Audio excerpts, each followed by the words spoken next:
up, y'all? What's up? What's up? What's going on? Sorry, my throat is a little sore from that game last night. I was yelling too much, I think. But welcome back. You got Sadell Nicole, the Lioness, and Carlita Nicole, the quirky queen herself, Chatel, born and bred, Texas fed. What's up, y'all?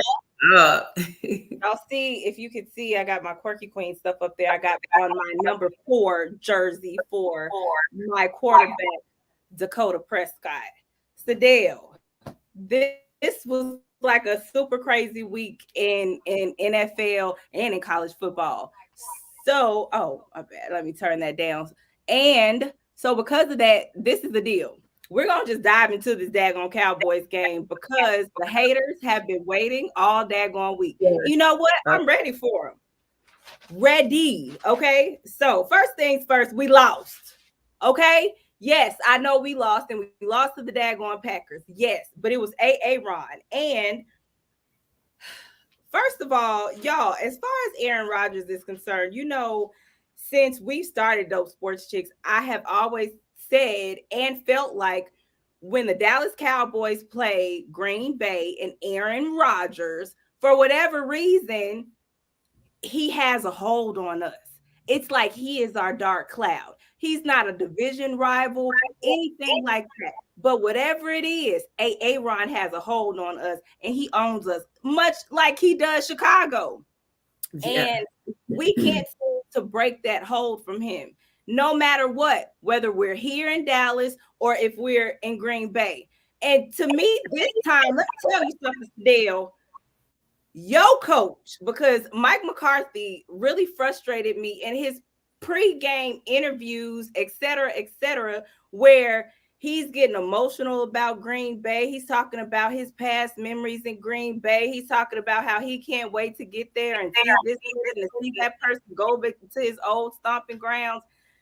Listen, if you know that Green Bay is an Achilles heel, like it really is like that thorn in our side. If you are a head coach and you know this, then you don't put that type of energy out there. Like, wait till after the daggone game before you get emotional in press conferences talking about your old team that's about to whoop our tail. Like, that's just something that really ticked me off this week. But anyway, so That didn't necessarily bother me as much because I mean he was a part of that organization for a while. He didn't leave necessarily on the best of terms, but there was still a lot of respect between him and the organization and apparently even Aaron Rodgers. So that didn't really bother me as much. I mean, honestly, he never shows emotion on anything. So I was just glad to actually see him like he cared about something. I get that. I understand he has ties there. However, I just feel like it wasn't the energy that we needed in the locker room for our team. Nothing was motivating about that. But anyhow, so at the end of the day, this was the most watched game of the entire daggone season because people want to watch us. We're America's team. Okay. Yeah. And then they want to see us lose, which a lot of people had already been like, even though Green Bay has had a horrible season, that it's still Green Bay and Aaron Rodgers. We didn't start off the game well. We ended up, Dak had 2 interceptions in the first half. We came back in the third quarter, but in the fourth quarter with a 14-point lead, we gave that lead up. Green Bay was able to tie it. We went into overtime, and long story short, they won. Dak ended up going for 27 of 46. That's not good. But he had 3 touchdowns. I told you about the 2 interceptions. We'll get to the 2 interceptions in a minute. This game, Sadell, Tony Pollard had 115 yards. CeeDee Lamb had 150. Hardly ever during our Cowboys games do the numbers reach those types of numbers in our running game and in our passing game with our receivers and our running backs. That rarely happens for us. We are a run-first team. So that's a big deal. And even so, Dak did throw for more than what Aaron Rodgers did. Aaron Rodgers was 14 to 20. He was much more accurate, but he was 224 yards and 4 touchdowns. But Sadell, Aaron Jones and AJ Dillon combined for over 200 yards rushing. That is problematic. That is not on the offense. That is all defensive, right? Their Yeah. rookie receiver, Christian Watson, had 107 yards in not one, not two, but three touchdowns against our defense. And we were also 5 of 15 on third downs, and we had 9 penalties for 83 yards. On paper, even though we made these dumb mistakes with our penalties, etc., I still feel like we had all the pieces to win this game. What happened at the end of the game that we lost? Well, I don't even know that it was just the end of the game. I mean, I feel like some of the decisions that we made, and then like you talked about the interceptions, but Green Bay came in with a very good game plan for us. They ran away from Michael. They threw away from Diggs. That's what they did.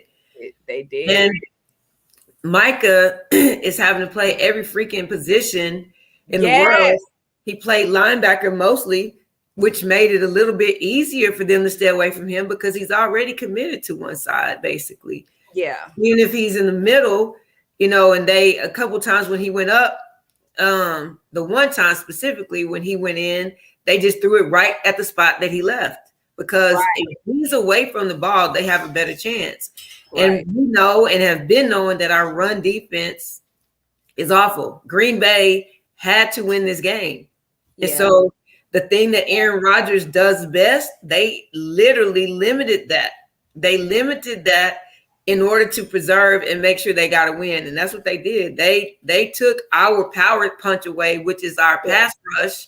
They took that completely away. It was almost non-existent because they didn't throw the ball much. Then they're throwing to the other side of the field and we just getting eaten up like, freaking Pac-Man bullets because we can't cover jack. And nothing. We making this young dude look like he literally is going to make the Pro Bowl off of our game. You know what I'm saying? And so they game planned for us very well. They had a plan in place for us and they executed it and we could not stop it. We got to do something about our run defense. We have to do something about our run defense. Because that's the blueprint. If I'm any other team, that's the blueprint. Yes, absolutely. I completely agree with everything that you said. Now so going back, Sadell,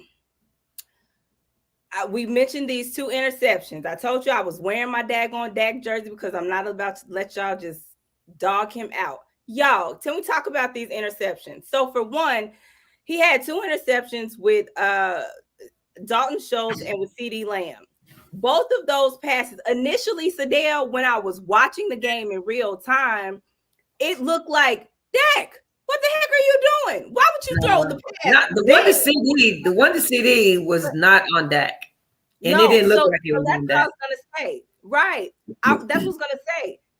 When I saw it initially, it looked like, why are you throwing into where there's multiple defenders and I don't see a daggone receiver in sight? However, going back and looking at the play multiple times with both Dalton Schultz and CD Lamb, the pass was where the pass was supposed to be. They were not where they were supposed to be. Where the safety, I don't know about that one on Dalton Schultz. Yes. The safety was in front of both of them each time to where they were in back. So they were supposed to cut, I guess, short where they're in front of the safety. They ended up in back of the safety where that's how the dude ended up picking both passes. Yeah. So the one on CD, I agree because Dak literally just did a 3-step drop and let it go because he should have cut in front of the linebacker. He should not have gone behind him. But the one that he threw to Dalton Schultz, he literally stood there and stared it down. So even if he was supposed to run a different route, that wasn't like a timed route. That was something he took his time on and literally just threw in the midst of 3 defenders. That I don't feel like it was still because he said it in the interview, and that's part of one of the reasons I even brought it up was because he said, there was some miscommunication there as far as him and his receivers and Dalton Schultz at the same time. So, okay. Since that's how y'all feel, I'm gonna go ahead and ask my quirky queens question. Okay, y'all. So, what should the fans' expectations of Dak be, given that he has to overcome the opposing defense, miscommunication with his receivers, and questionable coaching decisions on the sideline? And if you want to throw in a, a team owner who just happens to be publicly say every time, every chance he gets that we go how Zeke goes, when Dak is the leader of this team clearly, and Zeke hasn't played in the last couple of games and we haven't missed him. So what should our expectations be if we know those things, the hand that Dak has been dealt? Well, I mean, I'm just saying miscommunication with the receivers could go both ways. Like that doesn't necessarily mean that the receiver. I mean, who knows? I mean, just even on CDs, we're assuming that should have just been a dig right in front of the linebacker. Are we? You know what I'm saying? I mean, yeah, we don't know what the communication. If we're going to talk about miscommunication, it's two ways. So either someone is not communicating properly or someone's not understanding. But if we're going to just say it's miscommunication, then that's an easy fix, because if I say, hey, I don't think he understood it, so next time I'm going to say run right in front of the linebacker. You know what I'm saying? That's an easy fix. The questionable coaching decisions, again, because they in one of the shows, it was talking about how they send different options in and Dak chooses. So it may not have been a coaching thing. It may have been Dak saying, I think this one is the best option, because they try and give him a little bit of freedom and liberty.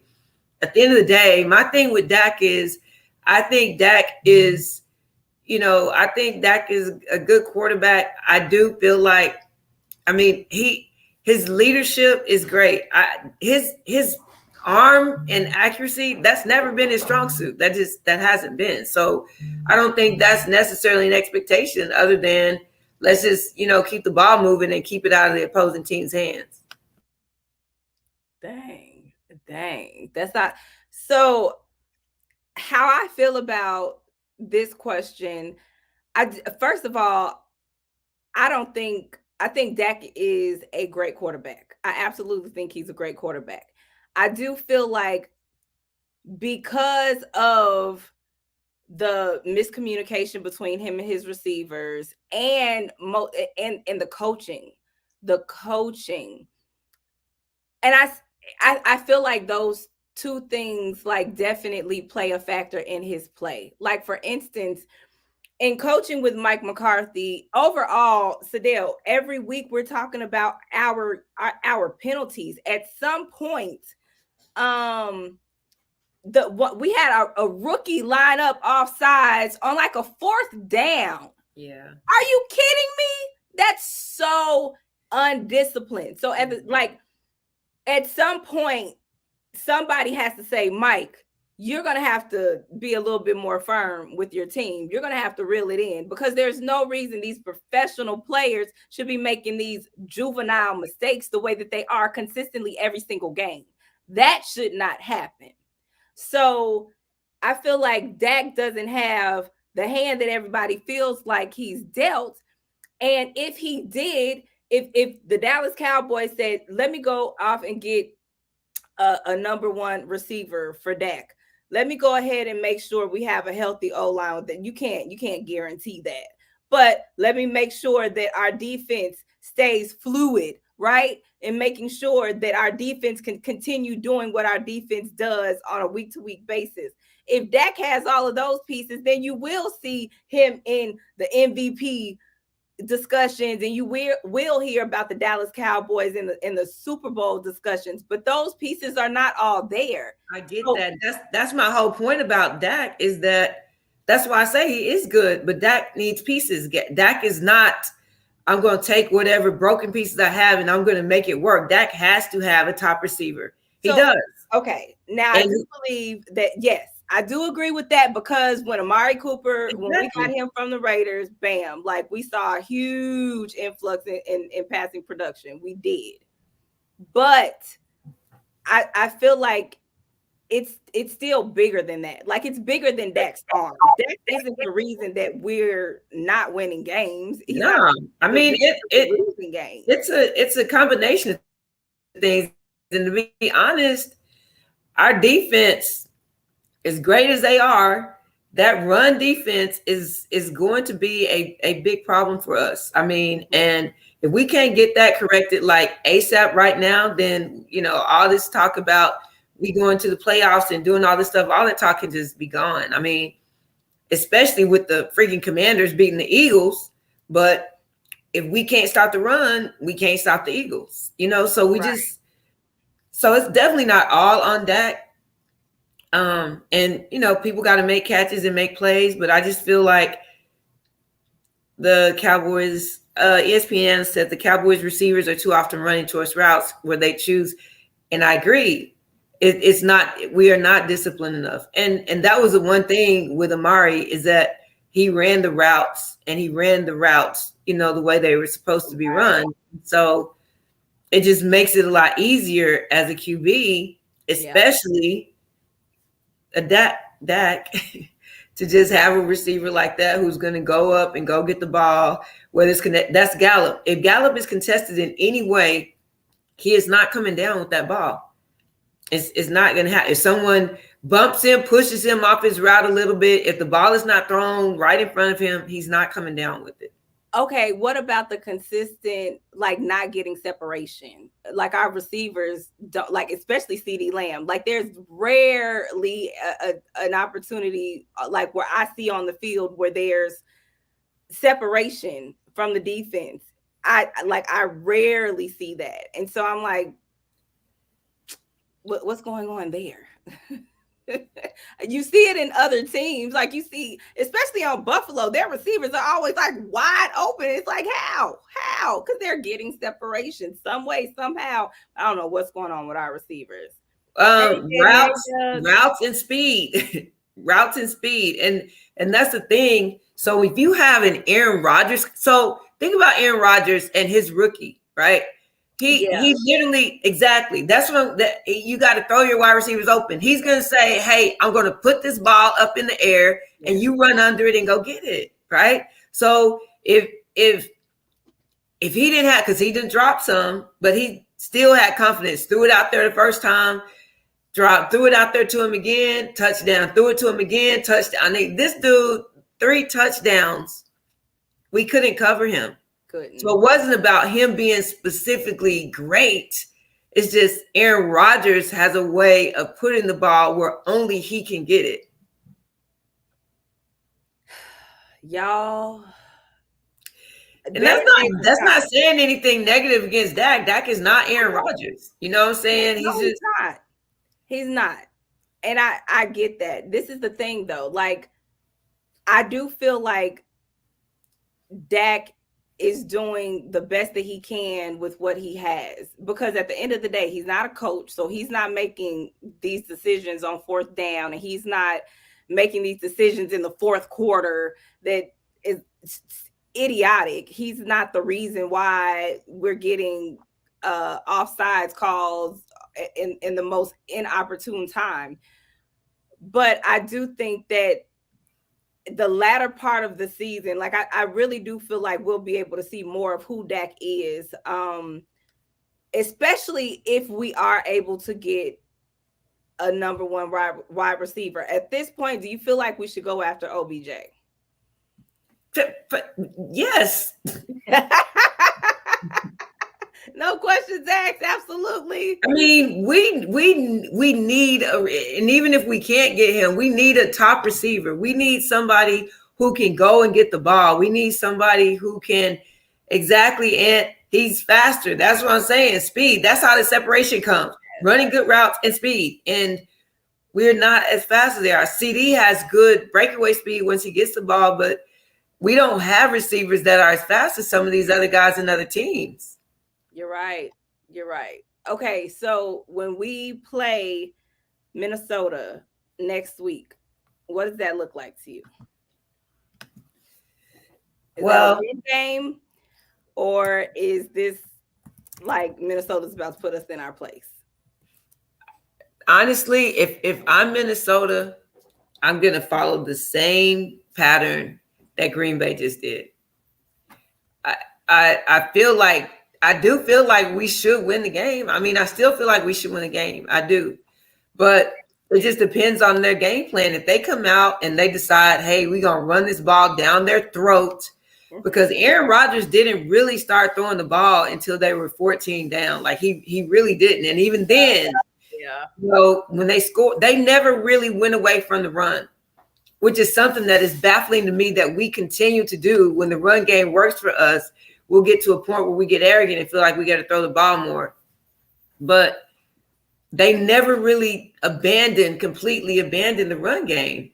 And so now here we are 6-3 instead of 7-2, and getting closer at least to the Eagles. Yeah. Now we're going to go to this NFC North game and go up there and go against these Vikings who are 8-1. So I would like to say that we can. We blew a 14-point lead with all those dumb penalties. But then here comes the Vikings, who are on Mile High Stadium because they just beat the Bills. Yeah. So it'll be interesting to see how each of these teams respond, because, now we kind of like down in the dumps and down because we blew this lead and lost when we definitely should have been able to keep the lead and win. And then they already up. Like, so is the momentum going to keep going with them? They just beat the Bills. Or is this going to be their upset time like the Eagles just happened? So the freaking Commanders go into the Eagles' house and win. So it may be that, Minnesota's like, it's time for them to be upset because like they are all up. But I pray that we'll win. I pray that we'll win. I'm just concerned because right now I feel like any team that plays against, if I'm coaching another team, we're going to find a way to run the ball. I mean. Yeah. So Brian said, I think Dallas will have a tough time covering Jefferson. And if they manage to lock him down, Cook will do damage on the ground. First of all, yes, exactly. We don't have a defense to stop Dalvin Cook. We do not.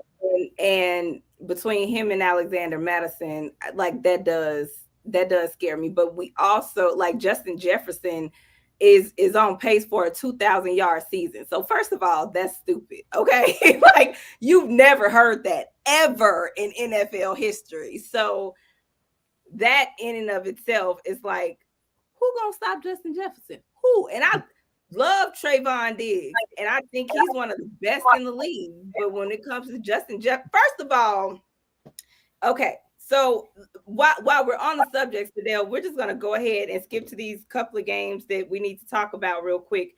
That Bills-Vikings game. Let me tell y'all, the Justin Jefferson catch. Okay, I'm perturbed by this one-handed catch where the defender had his hand on the ball on both sides of the ball. Justin Jefferson had one hand. The defender helped him catch the ball, helped him secure the ball. And I feel like, to me, it was good and bad on his part. Like to me I'm not a coach, but if I'm thinking defensively, I want my number one thing that I want my defense to know when it comes to defending the pass is don't let them catch the daggone ball. Swat it, knock the ball away, do whatever it is that you have to do without a penalty, of course. But I feel like this defender was more so trying to catch the ball, intercept the ball. You don't need to do that because the game is over. It's fourth down. Just don't let them catch the daggone ball. But you too busy trying to intercept it, and because you was trying to intercept it, you helped him catch the daggone ball. Yes. You did. And then they got a first down. They turned it to a daggone touchdown and rolled over. We're now they ended up like this game was definitely like a back and forth game. They ended up being one of the best games of the daggone season. Y'all, Kirk Cousins had 356 yards. He still had 2 interceptions though, but Dalvin Cook 119 rushing yards. Justin Jefferson had 193 yards. But what's crazy about the 193 yards? Yes, y'all. I said that y'all heard it right. What's crazy about that is it was only on 10 receptions. That means this man was averaging almost 20 yards per reception. 20 yards. Who is defending this man? Well, see, that's the issue that we're going to have because even though Diggs does get to a lot of, I mean, he plays more like a receiver, but he doesn't tackle well most of the time. Every once in a while he does, but most of the time he doesn't tackle well. And then on top of that, he really doesn't cover well. If there's any kind of double move, the first few times he's going to get got. After a while, he may settle down, but that's my biggest concern with that. And you can't have even a second of a mishap with Jefferson out there because you're going to be done and burnt, and nobody's going to get to him. And yeah, but I do feel like on the pass we'll have an easier time of getting to Kirk Cousins, and Kirk Cousins is not Aaron Rodgers. right. And so it may give our secondary a little more time to get in position to do what they need to do on any kind of pass because, it's not going to be the same. Aaron Rodgers is different. Yeah, absolutely. So the other part of this was that Josh Allen threw for 330 yards. I have him starting in 2 leagues that I'm in, and I was nervous because y'all know he got injured the week prior. So I wasn't quite sure if he was going to play, but he did. But like Josh Allen was the Bills' leading rusher with 84 yards, like more than Devin Singletary. And one of the things that I read was in this play that ended up making the game go into overtime. This is towards the end of the game where this was the interception that Josh Allen threw on 4th and 2nd in the red zone at the end of the game. There was a check down option. Like he could have thrown just check down, boom, and got a first down. And that could have gotten them closer to the goal. They would have been able to score, I believe, after that. Or at the very least, just hold on to the ball, kick a field goal, boom. The game is yours. Like the game was their game. And him throwing that interception makes me wonder, like, for one, I've heard Josh Allen being deemed as the check down God, the check down king. But in this instance, he strayed away from it. And that cost them it ended up costing them the game. And part of like that I'm bringing this up is because first of all, they just got Nyheim Hines a few weeks ago from the Colts. And they got him. Nyheim Hines is a pass catching running back. Like, utilize him. You know what I'm saying? You utilize him. Why is he not on the field for that? He's returning punts. Like what? What? So I'm not really understanding what's going on with the Bills offensively right now. And it's making people question, is Josh Allen a good quarterback, or does he just have good receivers that bail him out and that know how to catch the daggone ball? And you see Stephon Diggs consistently has great yards, great receptions, targets, whatever. He got 128 yards, but Gabe Davis also got 93 yards. Their tight end got 57 yards. They're not utilizing their run game at all when they should be. There's no reason Josh Allen should be their highest running back. They should have the highest rushing yards. That should not be the case. But do you feel like Josh Allen is an elite quarterback? Does he have his flaws, or does he have a good receiving core? I mean, I think it's a combination of both, but no, I do think he's elite. I think, and any of them have their flaws, but yeah, he has a big arm, and I like him. I do feel that he's elite, but he does have some good weapons around him as well. Yeah, he does. Cowboys' best bet is to unleash Parsons. Well, and that's the thing. They do unleash him, but everywhere. You know what I'm saying? And Everywhere. I don't know. I don't know. I don't know if that we got to find an answer to our run game. We know what we're going to do, and we know what he's going to do in the pass rush, but he can't be expected to be the whole freaking defense, because there are a lot of times that even when he's rushing, even when he's getting in, or even if he's playing D end or whatever, and they still get outside and run, he's chasing them all the way down on the other side of the field. Like, he can't be the only one who can tackle somebody running. Like, it's crazy. And they get so many extra yards. Like, we don't give any pushback. They get all the push. Right. So Doug asked, was Minnesota stupid for trading Diggs for the Jefferson pick? I don't think so. I mean, look at Diggs and Jefferson. Like, seriously, when you look at wide receivers in the league, you're always going to see that. I would definitely say top 5, but I probably say top 3 for the both of them, most definitely. That's consistent. So I don't think it was stupid or dumb. But yes, Brian, Josh Allen is still in the MVP conversation. Yes. But like someone said earlier, I think it was Benji, that Josh Allen is playing hurt, and you can tell.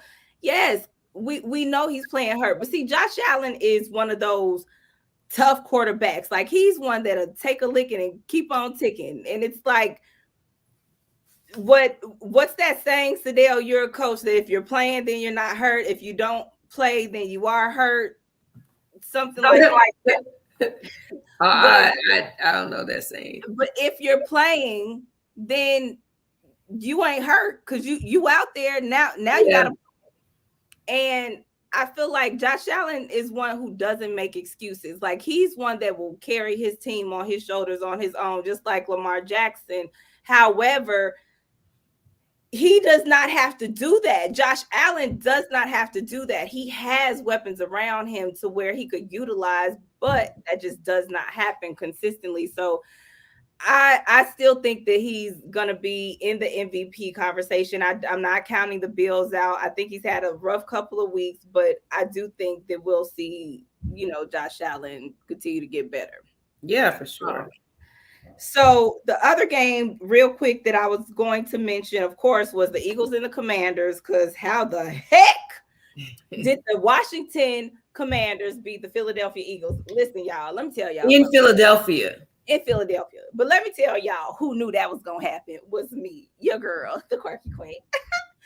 And I say that because I have been saying, like, the whole week, y'all, the Eagles are not going to go undefeated. It's going to be some creeper team to come out the gates and miraculously beat them, and they're going to beat them. And I knew it was coming up. And I was like, why should it be Washington? Everybody was like, well, once Philly wins this game tonight, blah, blah, blah, blah, blah. And I was like, no, I don't think that's going to happen. I really think Washington has a chance. And I'm telling you, people thought I was crazy the entire time I was saying it. I was right. And they won. And with Taylor Heineke at that, with y'all, Taylor Heineke kind of Cooper rushed Washington last season. So I'm not sleeping on Taylor Heineke, with Carson Wentz coming back. But they were.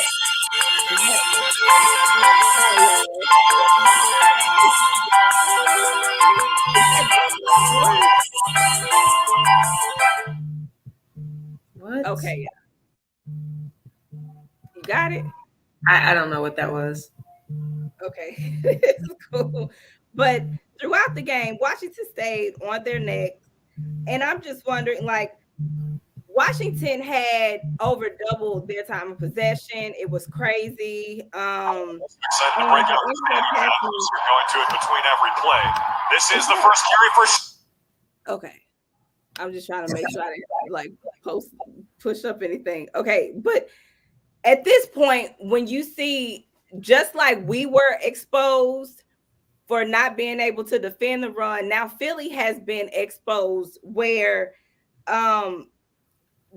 Robinson and Gibson combined for over 100 rushing yards. Terry McLaurin, which we hardly ever hear anything about, had 128 yards. So now we know what's Philly's Achilles heel. At this point, is Philly still the team to beat in the NFC? Honestly, to me, it's going to depend on what we can do with our run defense. I mean, that's my biggest concern. I do definitely feel like they're beatable, but again, as we mentioned before, they've had the weakest strength of schedule in pretty much all of the NFL, and so yes, they've won a lot of games, but they haven't played the strongest teams, and so I feel like even if they do win, it's not like they're gonna go, as far everybody's thinking, oh yeah, they're going to the Super Bowl, they're going to win the Super Bowl, that blah, blah. I don't know that that's necessarily going to be the case. At this point right now, I would say they probably are. I don't feel like the Commanders are the strongest team. Oh yeah. Because they beat them, I don't like it's any given Sunday. So yeah, the Commanders just went in there and shocked them, and they, came out with the win. But I do hope that we're able to beat them and, get back on track. But their schedule, I mean, the rest of their schedule is a little bit of nothing, which I included the Commanders in that. So, yeah, they were due for a bad game. They were absolutely. And I really, first of all, because I don't like Philly because of the fans. Of course. Right. And they're in our division. But I do feel like now the other teams that's on their schedule will say, hey, now maybe we have a chance to beat Philly too. And you do beat them, because we will on Christmas Eve. So, yes, looking forward to that. Glad that Philly lost. Not happy with our loss. But real quick, before we get to other sports news, I told you guys in my post that I was going to talk to you about the 3 teams that I'm like, y'all better be on the lookout for. And one of them legit is the Minnesota Vikings. Why? Because y'all, the Minnesota Vikings, everybody still kind of sleep on them. Even though they're leading their division, nobody is calling them a Super Bowl caliber team. Nobody is saying, watch out for them in the playoffs. Nobody's saying, oh, Kirk Cousins in the Vikings. Oh, like, we're not hearing any of that talk. And I'm saying that the Vikings offense has consistently gotten better. They've expanded their run game, where Dalvin Cook is not just getting handoffs and running through folks. Dalvin Cook is catching passes and running and juking, catching in the end zone. And so they've expanded him and his role. And then they have Justin Jefferson. They got Adam Thielen. And I'm just saying they're one of those teams that nobody's really giving them their props just yet. But I promise you, just watch. The second team is the Jets. Okay, so with the Jets, here's the deal. Robert Saleh, I don't know what he has done in the last year or so with this team, but the Jets, like, they just beat the Bills. Like, what? But they did. And they've been beating teams that people are just like, what? How did they do it? And really, I don't know how they're doing it. Like, they've had Joe Flacco start off the season, but then Zach Wilson came back. They've been riddled with injury.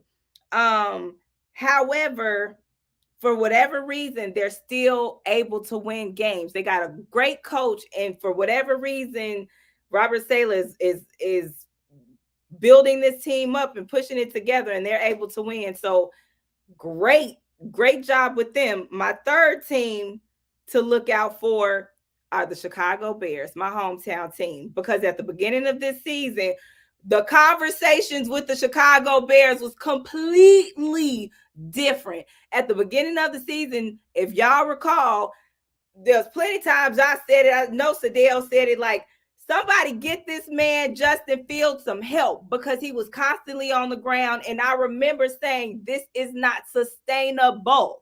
There is no way that this young man should be able, the expectation would be able for him to finish out this season constantly like they were playing at the beginning of the year. And at that, they lost two defensive players that were key to their team, and they still got better. They got better because they're putting the ball in Justin Fields' hands.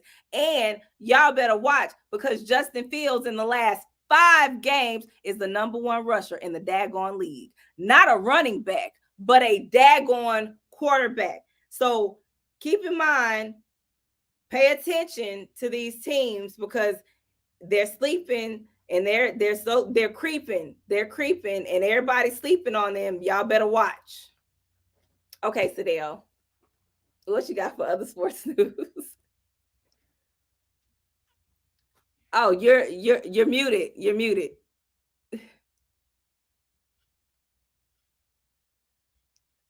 How did you get me? Okay, there you go. Yeah, I don't even know how I got muted, but yeah, I was all into what you were talking about. But listen, Go ahead. what time is it? Okay, so I'm just going to real quickly, because there's a few things I want to talk about. I want to real quickly just talk about the college football playoffs. So I think we can safely say Alabama is clearly out and not going to be in the top 5. The top 5 hasn't changed, and we're talking about the college football playoffs. The selection committee is going to make their final selection on December 4th on Selection Sunday. So Okay. coming up in the next couple of weeks, and so we'll know what teams are going to be in there. I think if Tennessee can somehow win SEC, then maybe they'll make it. But other than that, I don't think they're going to make it in. Right now, all the other teams, they're undefeated. And so I don't know that that's going to change much. I don't see any upsets coming. So Right. I do. Yeah. And so I think the championship game is scheduled for December 31st. And the semifinals, December 31st. And then January 9th is a championship. But after December 4th, we'll know what teams are going to be in there. And what we'll do next time is we'll go over, because this college football playoff selection committee is made up of 13 people. And it's interesting because the commissioners from around the league submit names, and they submit hundreds of names. And there's this process that they go through to be chosen based upon their background, their knowledge of the game, and, just a bunch of things. And then they choose their top 30 teams early on of who they think. And so they go through the process, and they look at strength of schedule. They look at the margin of victories. They look at whether you win the championship in your division. So there's a lot of things that go into them putting the rankings together. But again, it's people. So it's not like a mechanical, mathematical thing. It's what I think and what I feel. And so that's why a lot of people don't necessarily, Brian says, praise Jesus, Alabama is out. Yeah. A lot of people kind of don't necessarily, buy into it as much, because, they kind of go with who they want to see in there. And then the other thing is dealing with people. People can be bought. So that's another thing that people always come up with. But anyway, so we'll be looking out for December 4th to see what teams we end up with finally. I don't know. We talked about briefly, Aaron Patrick is suing the NFL, the Chargers, and ESPN because he's out for the season. And to be honest, I kind of get it. He tore his ACL because they didn't have the wires covered properly. They had them covered like as if you were at a trade show or something, right? Not as if you're at an NFL game, because he was running off the field after making the tackle and stepped on it, and he tore his ACL. So he's out for the rest of the season. And not only, if you remember in 2015, Reggie Bush did the same thing, and he ended up suing the Rams and won like $12.5 million because he tore his meniscus, and something similar. Because it's weird to me. There has to be a better way for them to be able to have the equipment there. I know I'm going through this stuff pretty fast. He says, as long as USC doesn't make it. USC doesn't really have a good path to get there right now, but they did make some noise. They still in the top 10. Unfortunately, Texas dropped off the top 25. So they got kind of booted out. But the last thing I want to talk about, because I know it's kind of a sad, controversial topic, is the UVA kids who ended up getting shot. Now, there was in the University of Virginia, there was a field trip. So these kids went on a field trip. They went to DC to watch a play. And when they get back to campus, this guy who was also a former UVA football player, he opened fire and started shooting. And the thing now is witnesses are coming forward and saying he literally targeted and shot. So the guys who were killed were all football players. Mm-hmm. And they said he chose, like he wasn't just opening fire randomly. And he actually shot one of them while he was asleep. So he wasn't just picking up people and just mad at he targeted those guys. It said Devin Chandler was asleep and he shot him while he was sleeping, and Devin just slid onto the floor and died. And he wasn't. And then so there's another football player that's in the hospital now. He got shot in the stomach, but he didn't die. But he's on the bus, and he had prior charges of having a weapon, which the university did nothing about. So that's also going to end up coming back around. But he was carrying a concealed weapon when he wasn't supposed to. But it was so sad because they were interviewing his dad. And his dad was like, man, when I heard about this, I never would have thought it was him. Like, I can't believe it's him. I still can't believe it's him. But he shot these players, Chandler, Deshaun Perry, and Lavelle Davis, and they're dead. And it's sad because they were on the football team. This kid was apparently on the football team, on the bus with them, on the way to a field trip. So it's premeditated. So you have a gun with you. He went on the trip? He was on the trip. I thought he was at the school waiting for them. I didn't realize he was on the trip. He was on the bus. They got back. They're in the parking garage, and that's when he opened fire and ran. And his dad said he hadn't talked to him in about a month, but when he did talk to him, he had mentioned some bullying. He didn't know who it was or whatever. But this kid, Jones, he was actually on the team. I think they said in 2018. That's the only time he showed up on the roster. It didn't show that he played in any games, and he wasn't on any other roster after that. So they don't know exactly, something, if he had some beef against them from the football games or whatever. But it's just,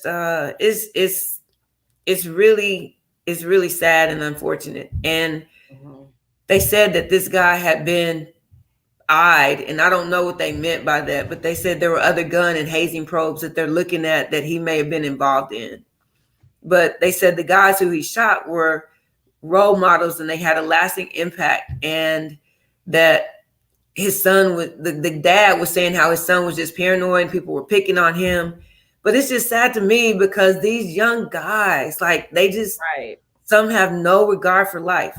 Yes. Some have no regard for life. And it's just crazy because, and I'm saying, guys, it's girls too. I mean, they're saying that, yes, that he was saying that he was bullied.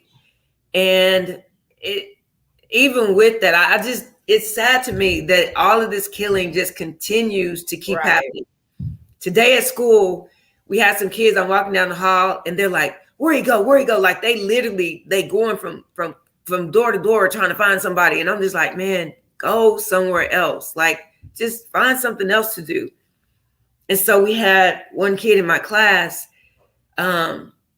He asked, he's like, "Hey, can I go talk to my coach for a minute?" So I said, "Yeah, cool." When he comes back, one of the hall monitors with him. And he's like, "Hey, is he supposed to be in here?" I said, "Yeah." He goes, "He's been wandering the hall." So when he comes in, he was just like, "Man, he don't even know what I can do to him. I can blah, blah, blah." And I said, why are you mad at him?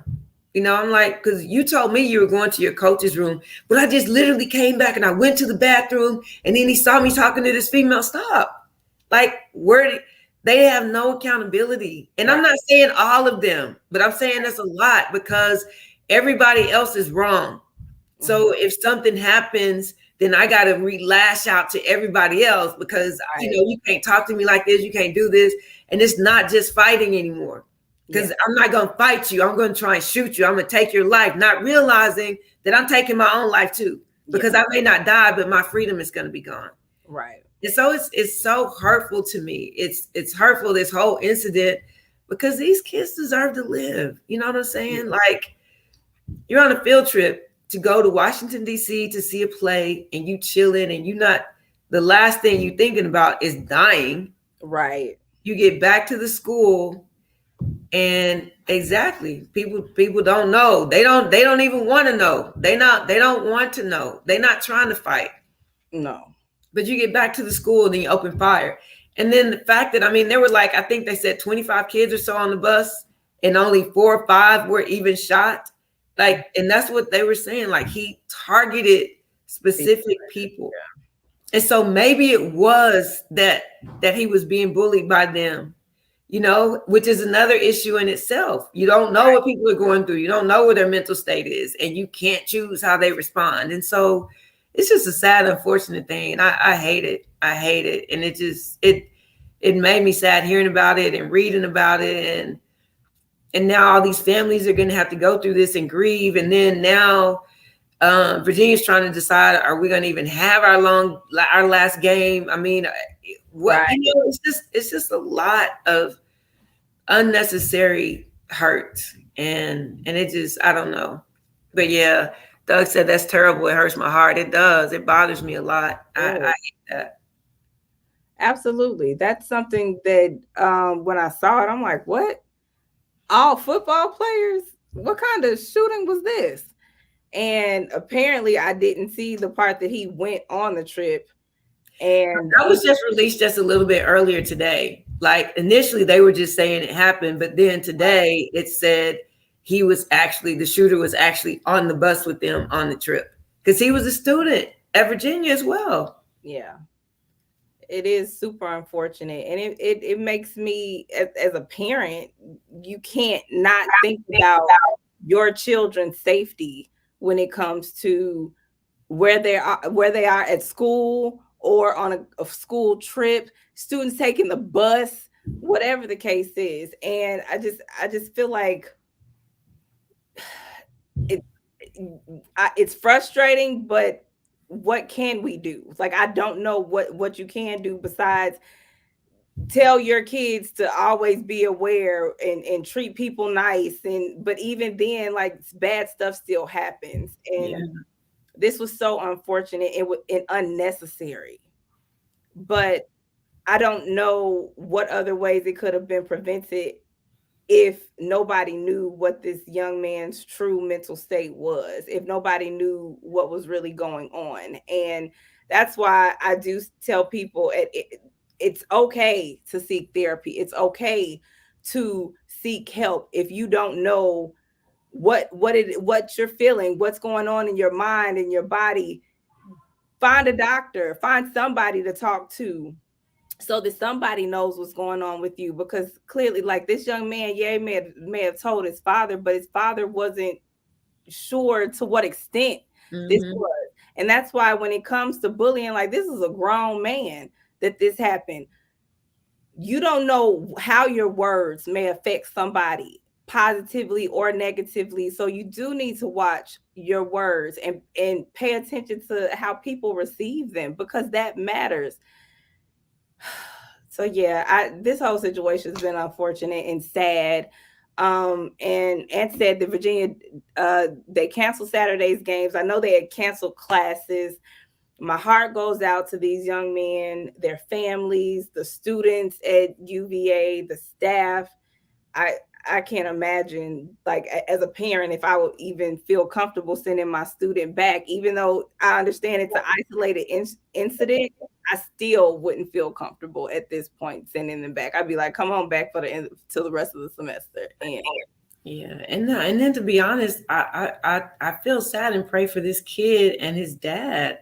I don't know. I don't remember reading anything about his mother, but his dad was just like, man, I cannot believe this is my kid. He's like, I can't believe.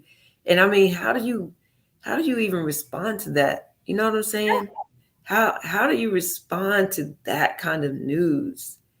As devastating and hurtful as it is, to be the parent on either side, the one getting the news that my son didn't make it, and then getting the news that my son did it.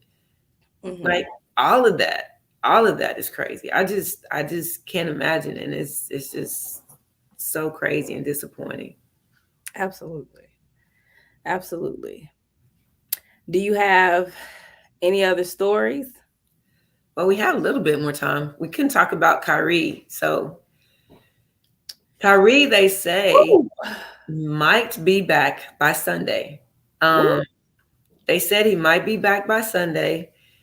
He did meet with the owner, and I don't know if you saw his tweet, and he was like, "Yeah, my wife and I met with Kyrie, and we don't feel that he has any hatred toward the Jewish people or whatever." And then Kyrie tweeted this thing basically saying, "I was not put on this earth to be hated or show hatred toward anybody. I just want to get along with everybody, and I just want, support everybody." And it's just a weird thing, but I feel like, like we spoke last week, the Jewish community is so strong and powerful, especially in that area, that is kind of governing a lot of this. But the NBA Players Association is like, we're going to file a grievance pretty soon if he's not allowed back on the court, because it's been, they said initially 5 games. It's already been more than 5 games that he's been out.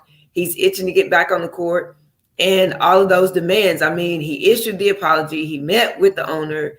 He, I don't know if he's paid whatever they asked him to pay or met with the Jewish leaders, but apparently the owner is one of the Jewish leaders.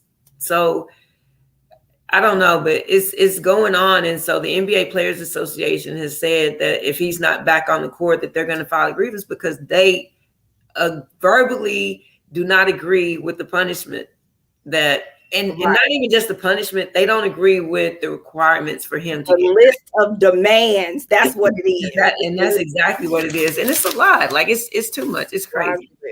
Yes. But I hate it. And then laws, dude, kudos up. What? Cancel culture. Culture. And see, and I don't know. And I guess the thing's crazy. I do feel like he'll be back. And because at the end of the day, there's too much. It's been too public. Yeah. It's been a lot going on. It's affecting fans, and it's going to affect their money to a certain degree. And that's what they're not going to let happen. But it seems like him. Oh, go ahead. No, he was just saying like Udoka being held hostage. Mm. That's a different situation. Udoka caused his situation himself. But not by himself though. No, not by himself. Absolutely. Right. But do you feel like the NBA is trying to make a martyr out of Kyrie, or like inadvertently kind of make a martyr out of him? Because legit, if he does not come back to the NBA, like that's what he will be, a martyr for the cause. I don't feel like the NBA is. I feel like his team is, because I don't feel like it's the NBA that's keeping him from playing. Those are not demands that were instituted by the NBA. Okay, by the Nets.